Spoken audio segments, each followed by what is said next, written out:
merupakan seorang tokoh legenda dalam tradisi Jawa. Prabu Angling Darma ini dianggap sebagai titisan dari Batara Wisnu.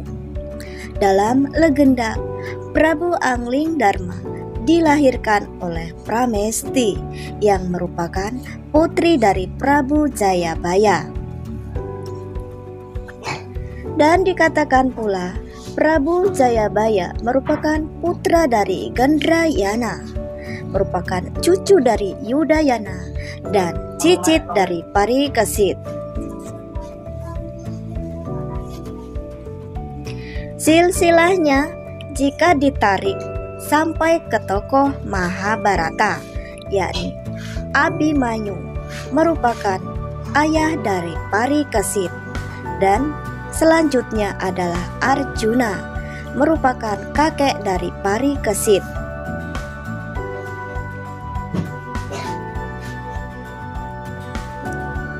Kisah ini dapat ditemukan di dalam relief Candi Jago. Kisah ini dikenal baik dalam kidung maupun serat Angling Darma. Penentuan kisah relief merupakan tafsiran Thomas M. Hunter, ahli linguistik dan Jawa kuno. Berdasarkan naskah yang tak diterbitkan karya Bambang Sutrisno, mantan juru kunci Candi Jago, tafsiran itu pertama kali diungkapnya lewat seminar pada tahun 1989 yang kemudian dituliskan lewat makalah berjudul The Aridharma Relief of Candi Jago yang terbit dalam Society and Culture of Southeast Asia. Secara keseluruhan, kisah Angling Darma terdapat dalam 7 panel relief. Kisahnya direlief didahului dengan adegan naga jantan merayu naga betina di Candi Jago. Relief Angling Darma bisa ditemukan di kaki candi, tepatnya pada sisi timur laut. Letaknya setelah relief Tantri Kamandaka dan sebelum relief Kunjarakarna. Relief Angling Darma yang dipahat di Candi Jago bukan relief yang dibuat pada masa Singasari, mengingat Candi Jago dibangun sebagai pedarmaan bagi Raja Singasari. Wisnuwardana, relief ini dipahat pada bangunan yang dipugar pada masa kepemerintahan Prabu Hayam Wuruk. Pada kitab Negara Kertagama disebutkan Hayam Wuruk melakukan pemugaran terhadap 27 pedarmaan leluhurnya. Candi Jago mengalami perombakan signifikan secara arsitektural.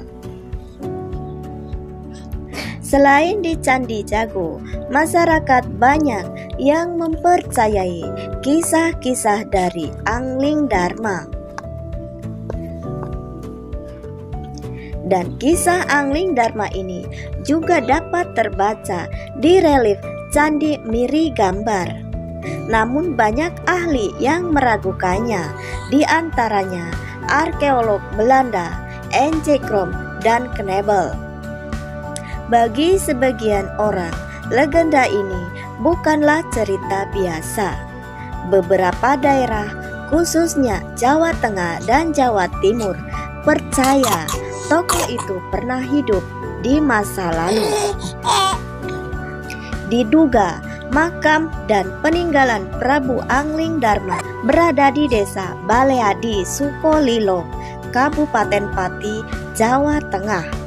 Letaknya di desa Melawat, Kecamatan Sukolilo.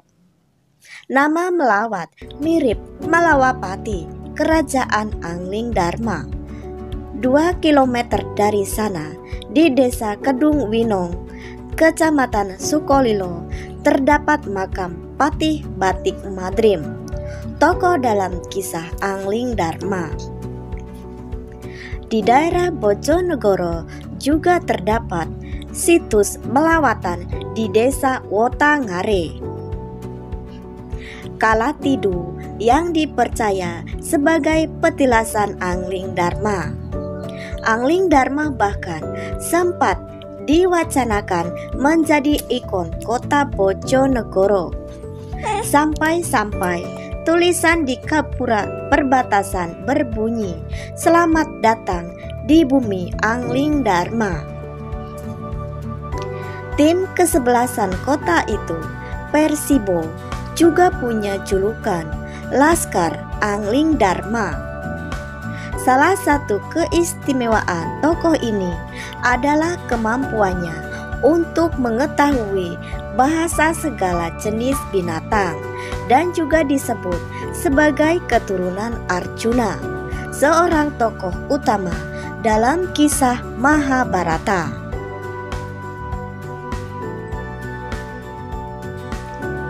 Kisah Angling Dharma adalah kisah legenda rakyat.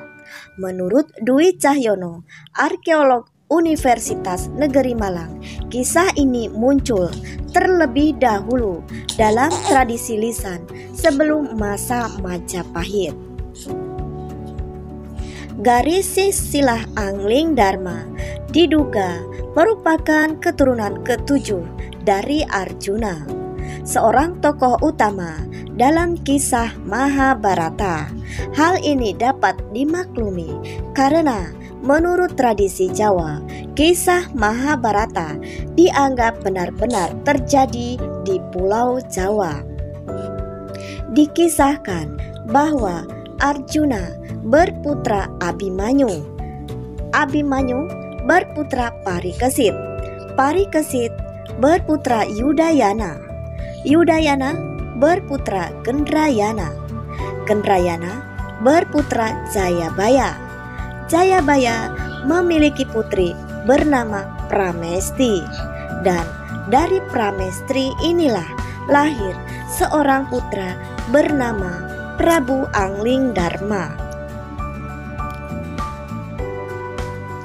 Dalam kisah Prabu Angling Dharma dituturkan, semenjak Yudayana putra Parikesit naik tahta, maka kerajaan diganti dari Hastina menjadi Yawastina. Yudayana kemudian mewariskan tahta Yawastina kepada Gendrayana. Pada suatu hari, Gendrayana menghukum adiknya yang bernama Sudarsana karena kesalahpahaman. Batara Narada turun dari kayangan sebagai utusan dewata untuk mengadili Gendrayana. Sebagai hukuman, Gendrayana dibuang ke hutan, sedangkan Sudarsana dijadikan raja oleh Narada. Gendrayana membangun kerajaan baru bernama Mamenang. Gendrayana kemudian digantikan oleh putranya yang bernama Jayabaya. Sementara itu, Sudarsana digantikan putranya yang bernama Sariwahana. Sariwahana kemudian mewariskan tahta Yawastina kepada putranya yang bernama Astradharma.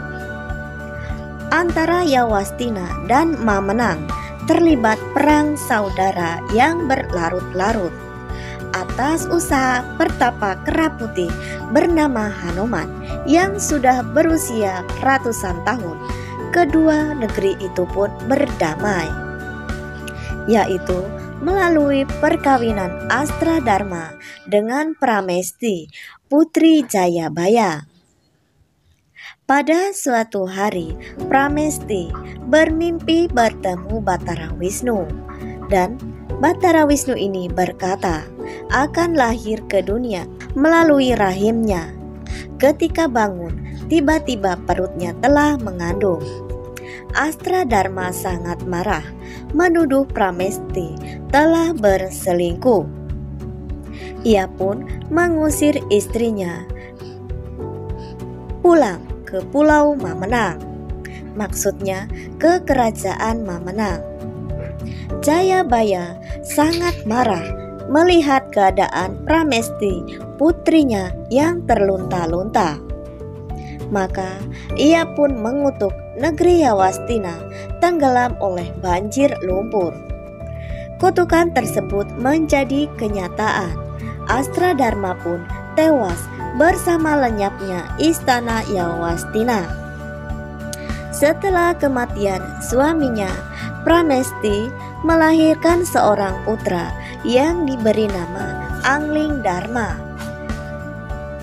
Kelahiran bayi titisan Batara Wisnu tersebut bersamaan dengan wafatnya Prabu Jayabaya yang mencapai moksa. Tahta Mamenang kemudian diwarisi oleh Jaya Amijaya, saudara Pramesti. Setelah dewasa, Prabu Anglingdarma kemudian membawa ibunya pindah ke sebuah negeri yang dibangun bernama Malwapati. Di sana, Anglingdarma bergelar sebagai Prabu Anglingdarma atau Prabu Ajidarma. Anglingdarma sangat gemar berburu. Pada suatu hari, ia menolong seorang gadis bernama Dewi Setiawati yang dikejar harimau. Dewi Setiawati lalu diantarkannya pulang ke rumah ayahnya, seorang pertapa bernama Resi Manik Sutra. Tidak hanya itu, Anglingdarma juga melamar Dewi Setiawati sebagai istrinya. Kakak Dewi Setiawati yang bernama Batik Madrib telah bersumpah, barang siapa yang ingin menikahi adiknya harus dapat mengalahkannya. Maka terjadilah pertandingan yang dimenangkan oleh Prabu Anglingdarma. Sejak saat itu, Dewi Setiawati menjadi permaisuri Prabu Anglingdarma, sedangkan Batik Madrib diangkat sebagai Mahapatih di kerajaan Malawapati.